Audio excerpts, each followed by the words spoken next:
તો hello guys, good morning and welcome back to my YouTube channel. સ્વાગત છે તમારું બધાનું મારા દેવ વ્લોગમાં. તો આપણી શરૂઆત થાય છે આપણી એક્સરસાઇઝથી, આપણા વર્કઆઉટથી.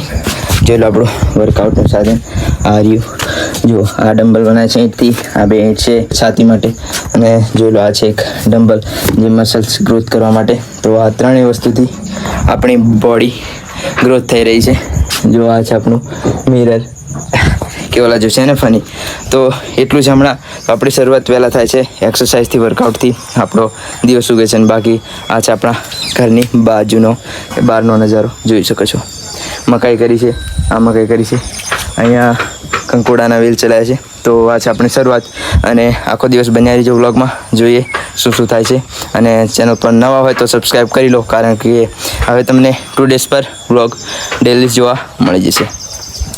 વર્કઆઉટ કર્યું અને ત્યારબાદ પછી અમે થોડી વારમાં તૈયાર થઈને અમે લોકો આવ્યા દેવગઢ બારિયા. જો લીધા અમે ચંપલ અને કારેલા, એકદમ તૂટી ગયા હતા એટલે નવા લીધા.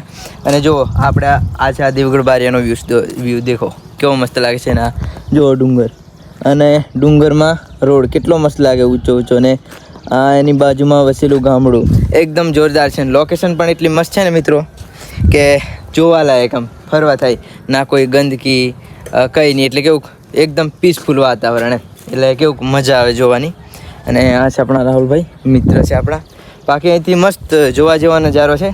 હવે જઈએ ઘર તરફ અને બાકીનું કામ કરીએ. ચાલો, ફાઇનલી અમે લોકો આવી ગયા ઘરે. જો આ દેખાય આપણા પાછળથી ઘરો, આ આપણું ઘર અને આ કાકાનું ઘર.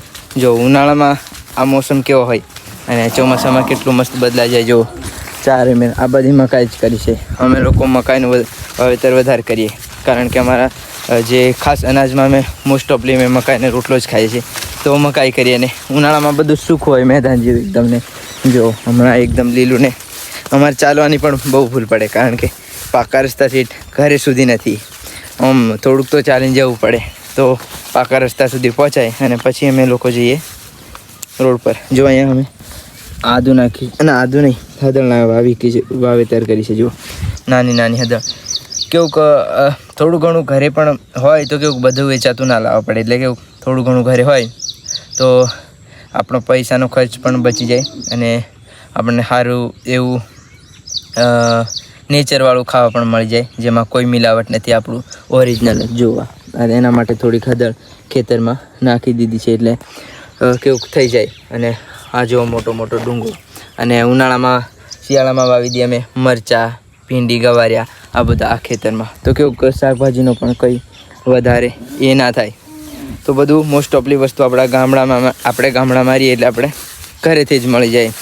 તો કંઈ વધારે ચિંતા કરવાની જરૂર નહીં. મારે 2 આંબા રોપવા છે મારે, પણ હવે હમણાં મની નથી, એટલે આપણી જોડે પૈસા નથી. તો રોપાય નહીં, પણ જોઈએ કામ પરથી મળી જાય પછી રોપીએ. આ દેખો શાકનું ઝાડ.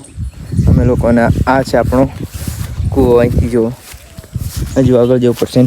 જો આલગાર બહુ છે, એટલે કેવું થોડુંક સાચવીને ચાલવા પડે, કારણ કે જનાવર સાપ જેવું બહુ રેખડતું હોય. જો આ છે આપણો કૂવો, અને આ રહ્યો એક આંબો જે આપણે ત્યારે રોપ્યો હતો, રોપ્યો હતો.